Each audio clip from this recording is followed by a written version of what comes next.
The list of potential running mates for Kamala Harris narrowed on Monday.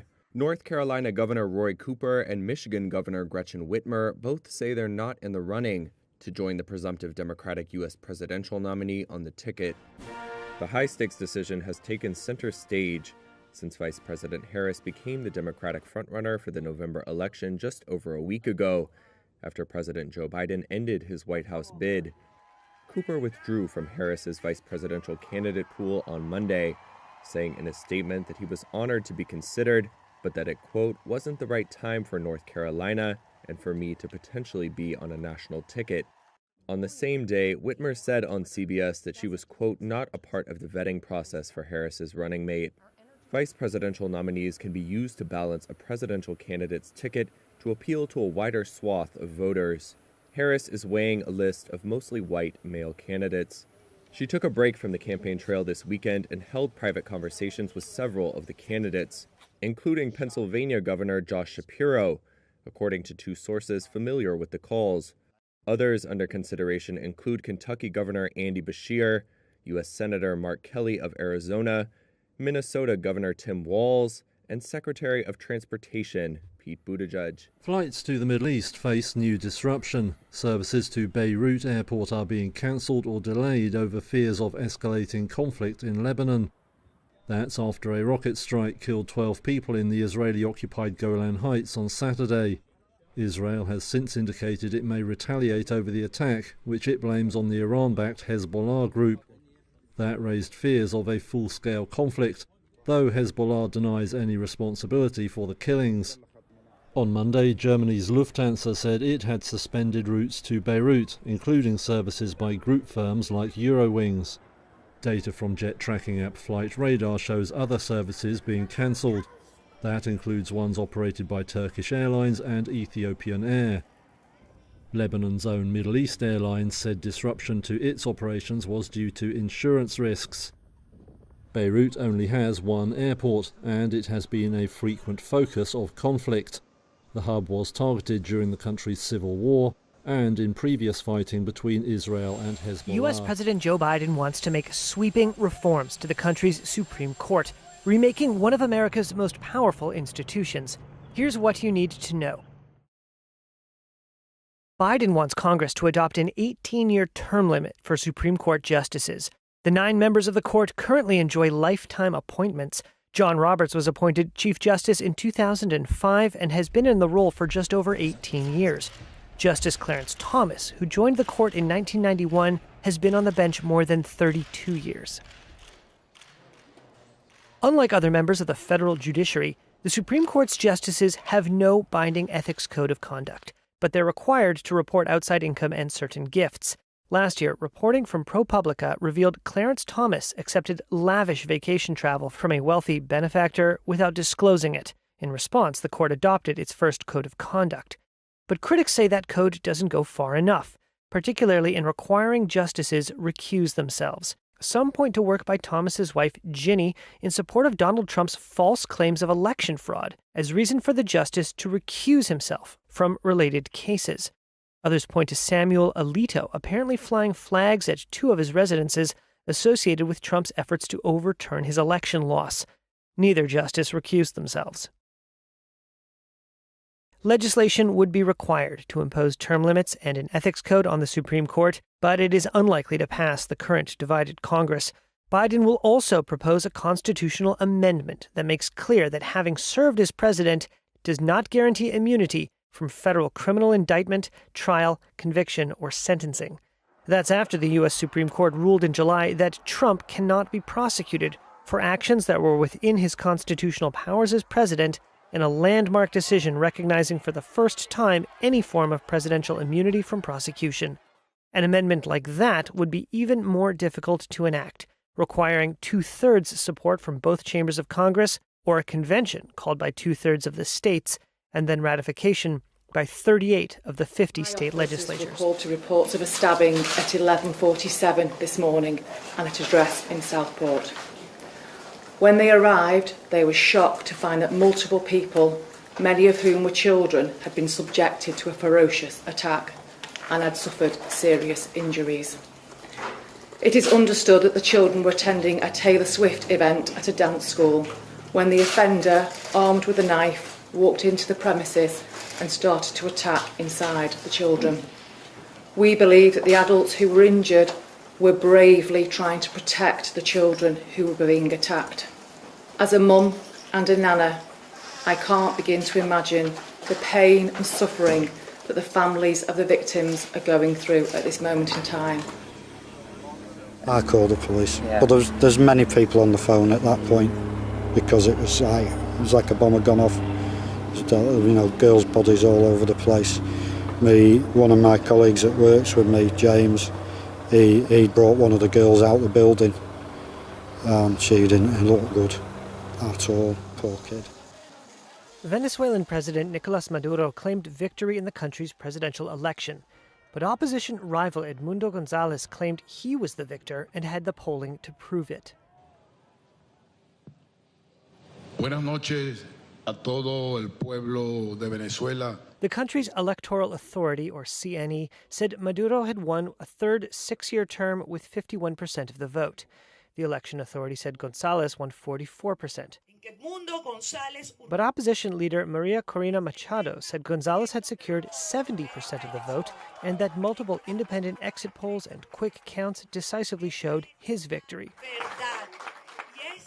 Edison Research, known for its polling of U.S. elections, had predicted an exit poll that Gonzalez would win 65% of the vote, while Maduro would win 31%. Local firm Mega-Analysis predicted a 65% vote for Gonzalez and just under 14% for Maduro. The government said that except for some isolated, minor incidents, voting was peaceful. Motorcycle riding ruling party supporters, known as collectives, clashed briefly in the evening with opposition supporters outside the country's largest polling place in central Caracas. Gonzalez called on his supporters to remain peaceful.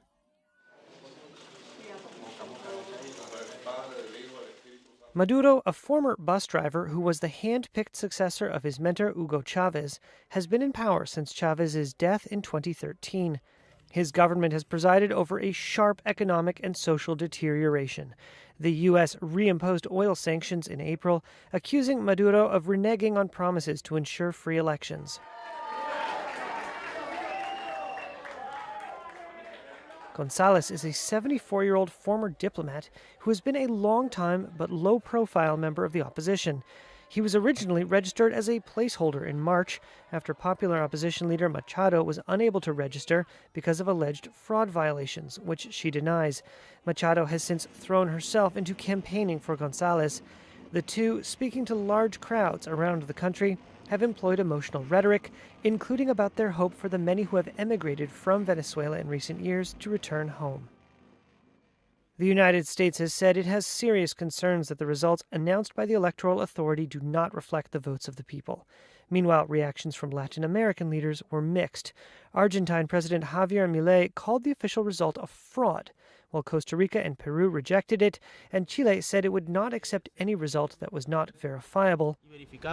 Russia and Cuba cheered Maduro's Former victory. South African President Jacob Zuma has been expelled from the African National Congress after backing a rival party in May's parliamentary election, the ANC said on Monday. Zuma was suspended from his long-term party in January after announcing he would support the new MK party in the general election. Here's ANC Secretary General Fikile Mbalula. Former President Jacob Zuma has actively impugned the integrity of the ANC and campaigned to dislodge the ANC from power, while claiming that he had not severed his membership. MK exceeded expectations by securing around 15% of the vote, contributing significantly to the ANC losing its majority for the first time since apartheid. In a statement Monday, MK criticized the ANC's process and condemned grave injustices against Zuma following media reports of his expulsion. The ANC won 40.18% of the vote in the election, down from 57.5% it gathered in 2019, forcing it into a coalition government. Zuma, whose 9 years in office from 2009 were marked by corruption scandals and sluggish economic growth, has been at odds with the ANC's leadership since he was ousted in 2018. He will have 21 days to appeal the decision, the ANC said.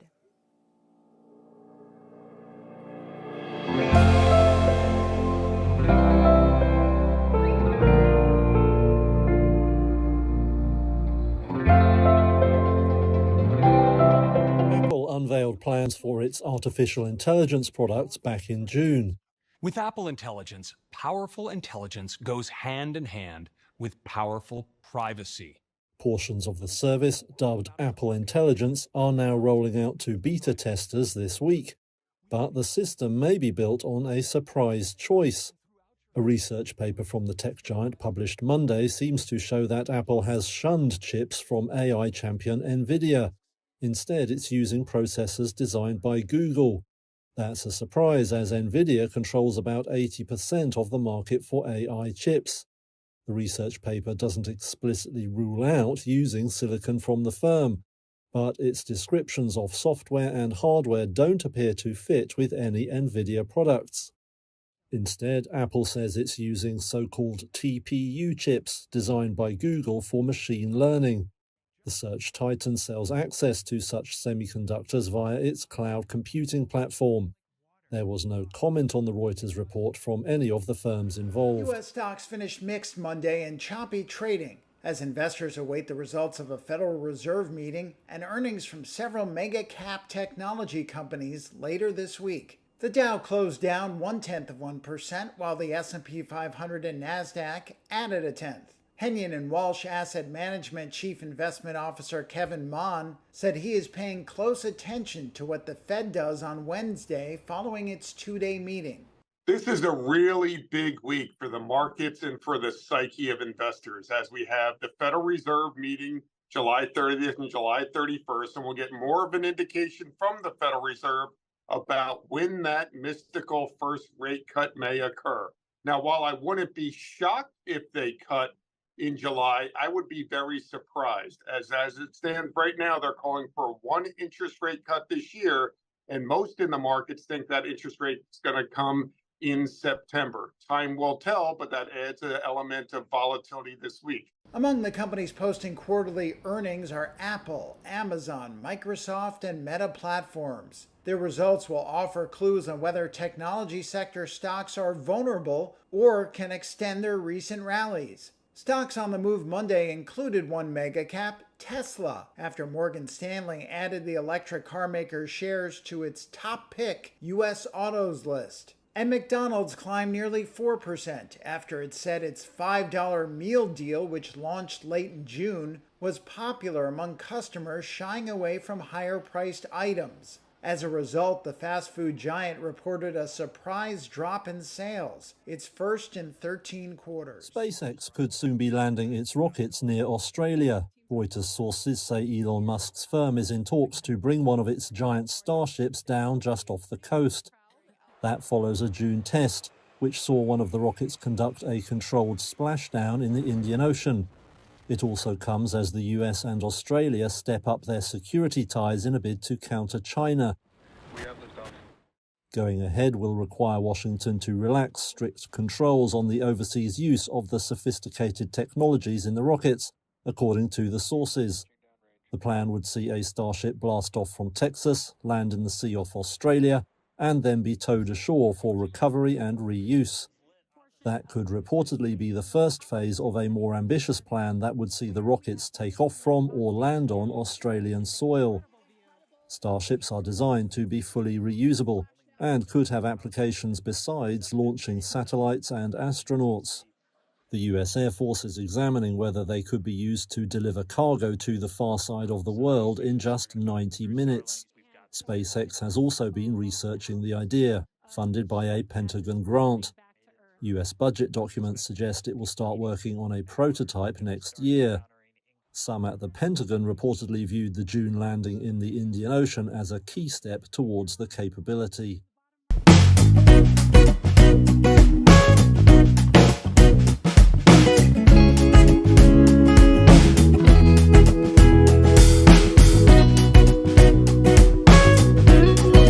it would cost to have Taylor Swift as your babysitter? Ryan Reynolds has the answer, and it's hilariously cost prohibitive. Taylor Swift's friendship with Blake Lively and Ryan Reynolds has been a fan-favorite celebrity bond for years. Starting with Blake in 2015, Taylor's connection to the Reynolds-Lively family quickly grew. Ironically, it all began because of a misunderstanding. Blake jokingly suggested John Legend cover Taylor's song Bad Blood, sparking unfounded rumors of a feud. Blake squashed these rumors on Instagram, humorously expressing her admiration for Taylor and even jesting about wanting to marry her. Blake shared a heartfelt moment from Taylor's 1989 tour, where Taylor made Blake's niece feel like a rock star, further cementing their friendship. Blake playfully wrote, "Love my Canadian family almost as much as I love Taylor Lively. I mean Swift. Okay, fine, we can hyphenate our last names. XO Blake, Swift, Lively, Foriva." Fast forward, Taylor became close with Ryan Reynolds, who jokingly revealed in an interview that Taylor's babysitting services might be out of their budget. Ryan quipped, "The cost of that is," I believe the accountant said, "cost prohibitive." But I think what he meant was, "Cost insane, what are you doing? I'm no longer your accountant." Despite the financial jest, Ryan had nothing but praise for Taylor, suggesting she would be perfect if she ever took over his role as Deadpool. If anyone ever were to take over the role of Deadpool, actually Taylor would be very good, he said, noting her hidden superpower, humor. "She's one of the funniest people I've ever met." Taylor's bond with the Reynolds-Lively kids is strong, even inspiring her song Betty. In her 2021 Grammy acceptance speech for the album Folklore, Taylor thanked James, Inez, and Betty and their parents for being pivotal in her songwriting process. She said, "I want to thank James, Inez, and Betty and their parents, who are the second and third people that I play every new song that I write." So while Ryan and Blake might not be able to afford Taylor's cost-insane babysitting services, her influence and friendship are priceless. And who knows, maybe one day we'll see Taylor Swift donning the red suit as Deadpool. Until then, we can only dream of such a superhero crossover.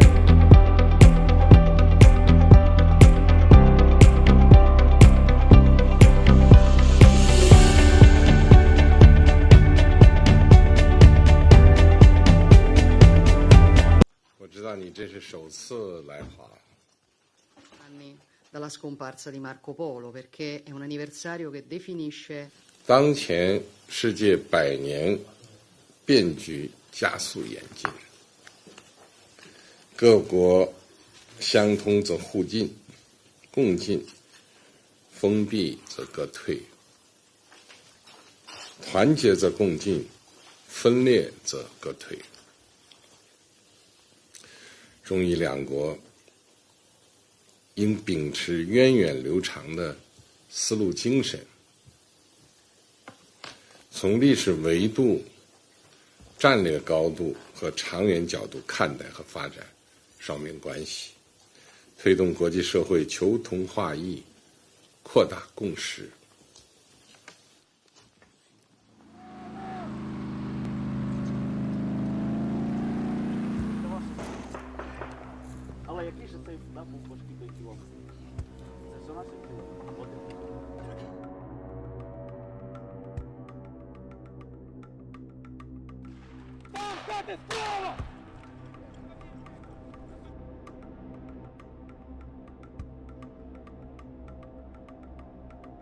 Мотивирует меня этим то, что я сам из Донецкой области, у меня все родные под оккупацией, и враг пришел и захватил мою землю. Я хочу освободить, хочу принести пользу и поменять всю свою жизнь, и начать ее с чистого листа. Благодаря армии, я думаю, что мне это получится.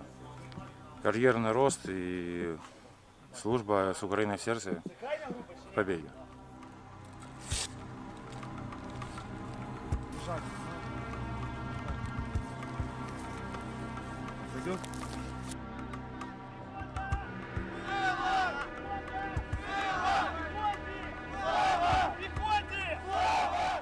Ми дали їм відчути себе людьми, не, вибачте на слові, собаками, якими вони були загнаними на попередньому місці служби, а людьми, які чогось варті, від яких чогось очікують і очікують більше. Все. Їм більше нічого не треба, насправді.